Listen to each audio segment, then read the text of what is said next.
우영우 14화는 너무나도 충격적인 회였습니다. 그동안 믿고 있었던 한바다 대표 한선영에게 제대로 속아 넘어갔기 때문이죠. 알다시피 한바다는 우영우라는 새끼 고래가 살 수 있는 유일한 바다 같은 곳이었습니다. 그런데 알고 보니 한바다는 바다가 아닌 새끼 고래를 유인해서 잡고 있던 바다 위의 포경선이었던 것이죠. 어미 고래가 새끼 고래를 보고 나타나면 언제든지 작사를 던질 준비를 하고 있는 그런 포경선 말입니다. 그래서일까요? 우영우가 6화에서 봄날의 햇살에게 해주었던 매우 슬픈 얘기가 생각나네요. 고래 사냥법 중 가장 유명한 건 새끼부터 죽이기야. 연약한 새끼에게 작사를 던져 새끼가 고통스러워하며 주위를 맴돌면 어미는 절대 그 자리를 떠나지 않는데 아파하는 새끼를 버리지 못하는 거야. 그때 최종 표적인 어미를 향해 두 번째 작사를 던지는 거지. 고래들은 지능이 높아. 새끼를 버리지 않으면 자기도 죽는다는 걸 알았을 거야. 그래도 끝까지 버리지 않아. 만약 내가 고래였다면 엄마도 날 안 버렸을까? 정말 너무 슬픈 얘기네요. 결국 위의 이야기처럼 한바다의 한선영 대표는 태숨이라는 어미 고래를 잡기 위해 우영우라는 새끼 고래를 유인한 것과 다름이 없었으니까요. 그런데 더욱더 안타까운 것은 과연 피를 흘리는 새끼 고래를 살리기 위해 어미 고래가 대신 작사를 맞아 줄 거냐는 것이죠. 하지만 지금까지 보여준 태수미의 결정과 행동을 보면 그럴 가능성이 매우 낮아 보인다는 것입니다. 어미 고래인 태수미는 새끼 고래인 우영우가 한바다에게 이용당할 것을 알면서도 외면한 채 자신만의 길을 가기로 선택했으니까요. 그러고 보면 지난 7화에서 우광우가 한선영을 제대로 봤던 것 같습니다. 본래부터 나쁜 사람이었다는 것을 말이죠.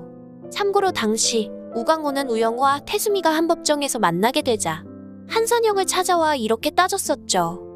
이상했어.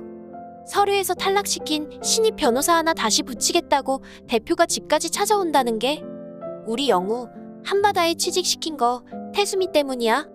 하지만 이때 우광우는 한선영의 계획을 알면서도 차마 그만두라고 말할 수 없었죠. 자신이 한선영을 말리면 결국 한선영은 영우를 한바다에서 내보낼 것이라는 걸 알았으니까요. 그래서일까요? 그때 우광우가 했던 말이 더 가슴 아프게 다가오네요. 선영아, 이 세상은 영우한테 기회를 주지 않아. 서울대 로스쿨 수석을 하고 변호사 시험에 만점 가까이 받아도 자폐인은 안 된대. 로펌이며 개인 사무실이며 닥치는 대로 지원해 봤지만 면접조차 볼 기회가 없었어. 그런 딸을 보면서 아무것도 못 해주는 내 마음은 나 그냥 나쁜 아빠 할래. 영우한테 그 어떤 원망을 듣더라도 그건 내 몫이야. 내 딸 이용할 생각으로 데려간 나쁜 후배랑 결탁을 해서라도 나 영우한테 기회 줄래? 그런데 그 기회라는 게 결국은 작살이 되어 영우를 잔인하게 찌르고 말았네요. 우광우가 한선영에게 취직시켜준 대가로 결정적인 순간에 딱 한 번만 영우를 써먹으라고 했는데 진짜로 한선영이 이렇게 써먹을 줄은 몰랐으니까요. 그러고 보면 한선영은 처음부터 태수미를 향한 목수 때문에 우영우를 이용할 목적으로 한바다로 데려올 결심을 했던 게 아닐까 싶습니다. 태산을 제치고 한바다를 1등 로펌으로 만들고 싶고 자기가 좋아했던 남자친구를 빼앗아 간 것에 대한 복수까지 덤으로 하기 위해서 말이죠. 그런데 한선영의 방법이 너무 잔인합니다. 영우가 언론의 무방비로 노출되었을 때 얼마나 큰 상처와 고통을 받을지 뻔히 알면서도 언론이라는 작사를 이용해 우영우를 먼저 찌르라는 명령을 내렸으니까요. 그리고 그 명령에 따라 우영우가 마치 새끼 고래처럼 사냥당하는 모습은 우영우 15화 예고편에 고스란히 드러났습니다. 기자들의 수많은 카메라 플래시가 터지는 속에서 우영우는 정말 고통스러워하며 두 귀를 막고 살기 위해 몸부림치고 있었으니까요.